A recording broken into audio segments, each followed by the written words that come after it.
সরস্বতী পুজোর আগে জাঁকিয়ে শীত কি থাকবে? কারণ ওয়েদার আপডেট তো অন্য কিছু বলছে। এক ধাক্কায় বেড়েছে তাপমাত্রা, দক্ষিণবঙ্গ জুড়ে বেড়েছে তাপমাত্রা। প্রতিনিধি বিশ্বজিৎ এই মুহূর্তে আমাদের সঙ্গে রয়েছেন। বিশ্বজিৎ, তাহলে কি আমরা বলতে পারি যে এবার বিদায়ের পথে শীত?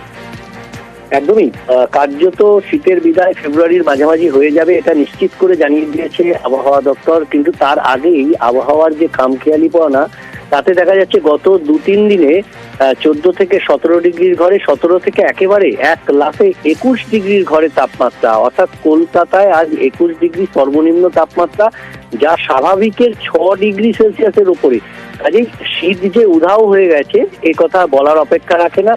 সকাল সন্ধ্যে হালকা শীতের আমেজ আরো কয়েকদিন থাকবে, কিন্তু তারপর দিনের বেলা শীত উধাও হয়েছে এবং সারা দিনভর শীত উধাও হয়ে যাবে ফেব্রুয়ারির মাঝামাঝি থেকে। সরস্বতী পুজোতেও এরকমই আবহাওয়া থাকবে, অর্থাৎ সর্বনিম্ন তাপমাত্রা ও সর্বোচ্চ তাপমাত্রা দুটোই স্বাভাবিকের উপরে থাকবে। সর্বনিম্ন তাপমাত্রা স্বাভাবিকের অনেকটা উপরে থাকবে এমনটাই পূর্বাভাস। সকালের দিকে হালকা মাঝারি কোথাও কুয়াশা থাকতে পারে, কিন্তু দিনভর কোথাও আংশিক মেঘলা আকাশ, কোথাও বা পরিষ্কার আকাশ থাকবে। বৃষ্টির কোনো সম্ভাবনা নেই।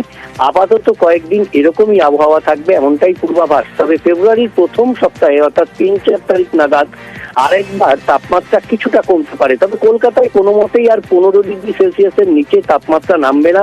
কাজেই শীতের যে বিদায় পর্ব, সেই বিদায় পর্ব শুরু হয়ে গেছে এবং পাকাপাকি ভাবে শীত বিদায় নেবে মাঘ মাসের শেষের দিকে, অর্থাৎ ফেব্রুয়ারি মাসের দ্বিতীয় সপ্তাহে। প্রিয়াঙ্কা, সরস্বতী পুজোর ক্ষেত্রে কুয়াশা থাকার সম্ভাবনা থাকছে সকালের দিকে, কোথাও কোথাও হয়তো আংশিক মেঘলা থাকতে পারে। মেনলি শুষ্ক ওয়েদার থাকারই সম্ভাবনা। রাতের তাপমাত্রা একটু বেশির দিকেই থাকবে। কলকাতা পার্শ্ববর্তী অঞ্চলে 19-20 ডিগ্রি কাছাকাছি থাকার সম্ভাবনা। দিনের টেম্পারেচার 28-29 ডিগ্রির কাছাকাছি। বঙ্গোপসাগর থেকে জলীয় বাষ্পের প্রবেশ উল্লেখযোগ্যভাবে বেড়েছে। এই সময় যেটা উত্তর পশ্চিমের অনেকটা ঠান্ডা হাওয়া যেটা আসার কথা, স্বাভাবিক যেটা থাকে, সেটাও হাওয়ার প্যাটার্ন অনেকটাই চেঞ্জ হয়েছে।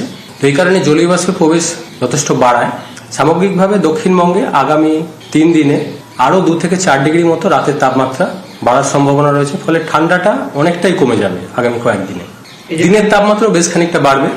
4 তারিখ নাগাদ গিয়ে হয়তো কিছুটা আবার কমবে, কিন্তু 15 ডিগ্রির নিচে নামার সম্ভাবনা কমই থাকছে, যেহেতু ফেব্রুয়ারি মাস সামনেই রয়েছে। দিনের তাপমাত্রাও স্বাভাবিকভাবেই বেশি থাকার কথা।